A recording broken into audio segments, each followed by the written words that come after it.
Bom, sobre isso daqui, né, nós temos que fazer uma série de considerações. Primeira coisa que aparece logo de cara, que eu acho que é uma coisa da direita do PT, porque eu vi isso daí e falei, não é possível que o pessoal seja tão atrasado politicamente como isso.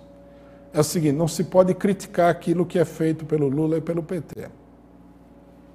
Meus amigos, se a gente não puder criticar, então é melhor voltar à ditadura. Porque na ditadura você não podia mesmo criticar. Tá certo? Não tem sentido nenhum. O pessoal, no debate do DCM, o pessoal falou assim, que eu não tenho 0,1% do voto do Lula. Não tem importância. Para criticar alguma coisa, você não precisa ter voto nenhum. Você não precisa nem estar no país. Não precisa nem ser cidadão. Eu posso criticar a política do Macron na França sem ser cidadão francês.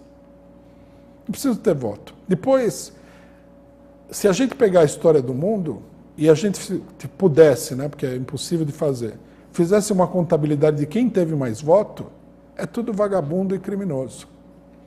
O voto é meio que assim a qualidade do vagabundo. Excepcionalmente aparece uma pessoa de esquerda que tem voto. Excepcionalmente. Na maior parte do tempo, quem tem voto são os vagabundos, os delinquentes da direita. Quer dizer, então não faz sentido nenhum esse tipo de colocação. Alguns chegam e falam assim, o Lula sabe o que faz. Não é verdade. O Lula não previu o golpe de Estado que derrubou o governo da Dilma. O PT não soube se comportar bem diante do golpe de Estado. Ele não previu que ele ia preso. Ele é um político que tem qualidade, se é uma pessoa hábil, tudo bem, mas não é Deus. Não vamos começar com uma idolatria fajuta. Né? Eu, por exemplo, eu não tenho colocado aqui, mas eu poderia fazer críticas ao Lula e não acabar nunca mais. Logicamente que não vem ao caso. Por que você vai criticar a pessoa fora de uma determinada situação política onde a crítica cumpre um papel político? É só para você... É que nem agora com o FHC. Nós estamos criticando porque veio à tona esse problema. Eu não vou sair por aí e ficar fazendo crítica a ninguém gratuitamente.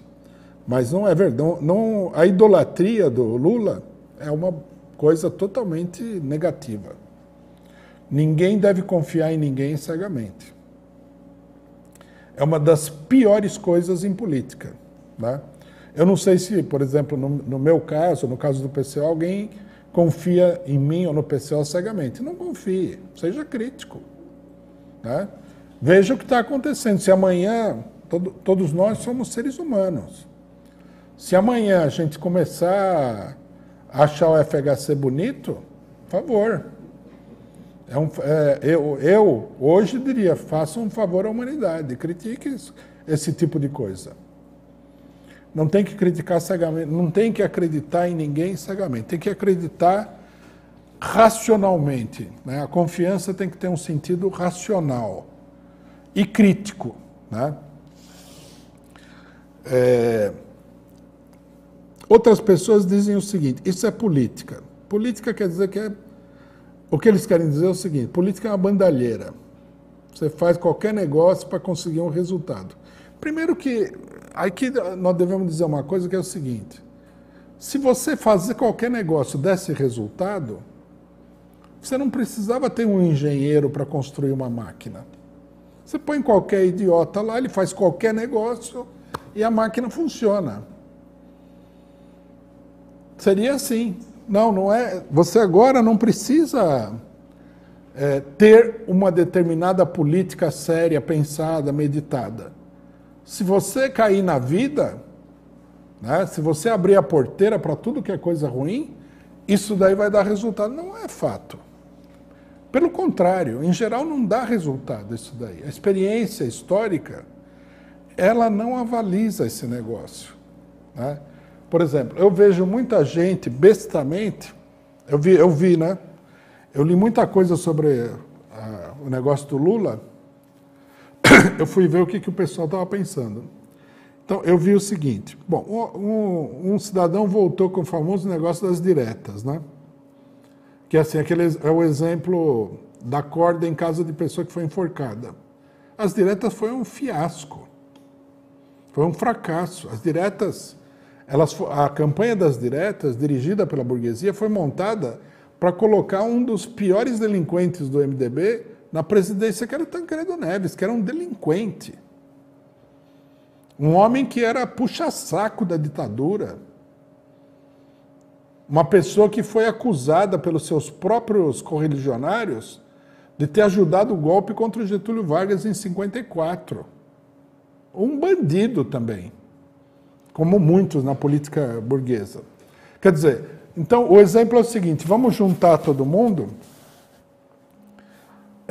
porque vai dar certo. E o exemplo qual que é? A campanha das diretas, onde fracassou as reivindicações, e ia fracassar mesmo, do jeito que estava sendo feito, e serviu para colocar no colégio eleitoral da ditadura uma coligação entre um bandido da oposição, que era quase da ditadura, e um homem da ditadura, que era o Sarney, e que terminou num governo que o Brasil é o país dessas coisas grotescas e absurdas, né? O primeiro governo contra a ditadura foi o governo do líder da ditadura no Congresso Nacional. Quer dizer, é isso que a intelectualidade brasileira adora, essa porcariada, porque é uma porcariada, né? E o governo Sarney, logicamente, foi um outro desastre total. Aí alguns falam da aliança entre o Stalin, o Roosevelt e o Churchill, né? Quer dizer, querem dizer assim, o Stalin se aliou com o Roosevelt e eles conquistaram a democracia. Mentira. Ninguém conquistou nenhuma democracia. O pessoal não conhece a história do mundo.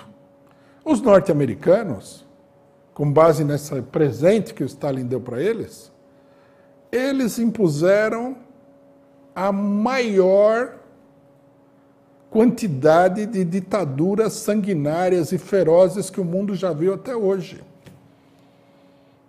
Em todos os continentes. O pessoal pensa que todo mundo é idiota. A aliança do Stalin, o que o Stalin fez? O Stalin evitou a Revolução na França, a Revolução na Itália, a Revolução na Grécia, a Revolução nos países da Europa Central, quase afundou a Revolução na Iugoslávia, que foi feita a revelia dele, e na Alemanha. Esse foi o preço dessa aliança. A aliança com a burguesia não é de graça. A burguesia é uma classe social que vive da busca do lucro.